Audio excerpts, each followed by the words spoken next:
gagamba. Magsasalin tayo ngayon ng gagamba dito. Kasi hindi makita rito maitim. So, kailangan natin salin. At mamaya-maya pakakainin natin ng tutong na itong luto. Ipapakita ko sa inyo mamaya kung paano magpakain ng gagamba, kung paano pagkiso. At the same time, ngayon magsalin muna tayo ng gagamba. Panoorin nyo paano magsalin. Okay. Kanya lang siyempre magsalin.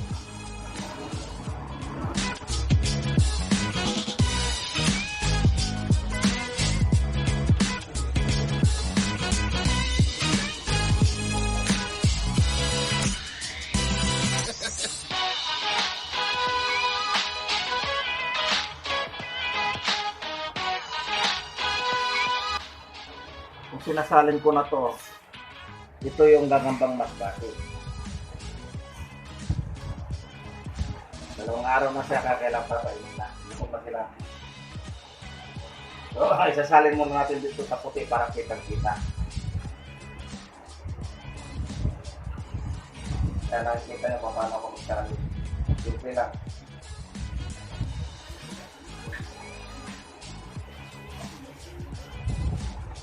Ito muna yan.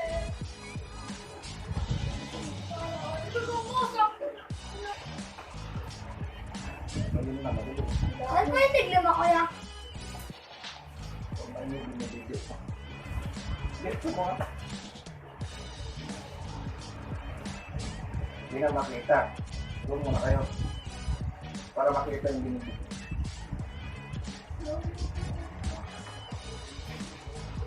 Opo, saan ako umalis din? Okay.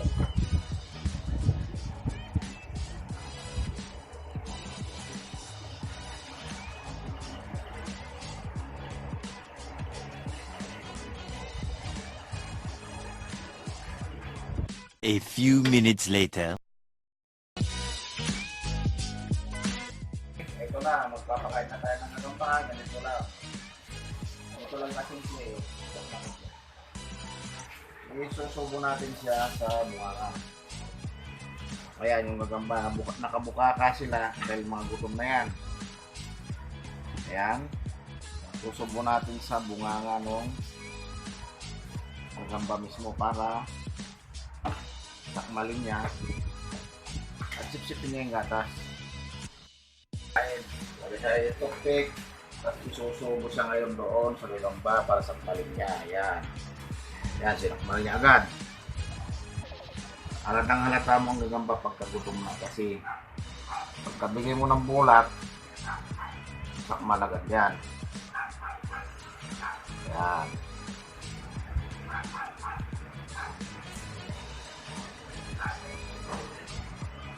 Malikot na siya kasi gutom na. Ayan. Mamaya ulit, Pap. Sasalin natin ulit yan pagka nakakain na.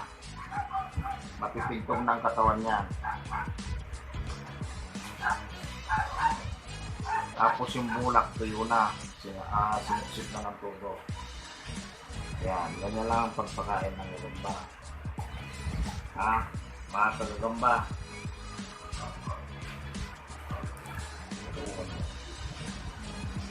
Ayan, ganyan siya. Medyo susundot mo doon sa bunganga niya. Ayan. Pagka malikot, medyo sa 5 piso na gano'n, tatakot yun. Wala.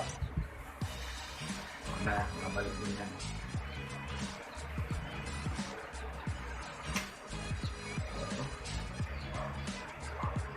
So, gano'n, susunod lang. Ayan, sinakmal na agad. Ayan. O, ito lumapit din na lang ba?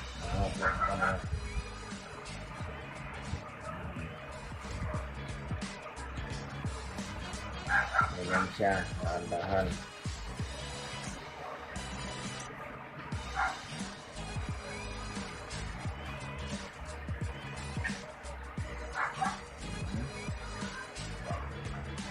Oh. Pag malikot, malikot mo konti.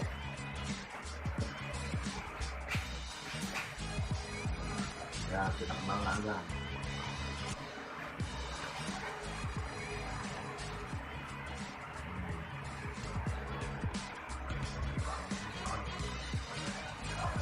Yan na.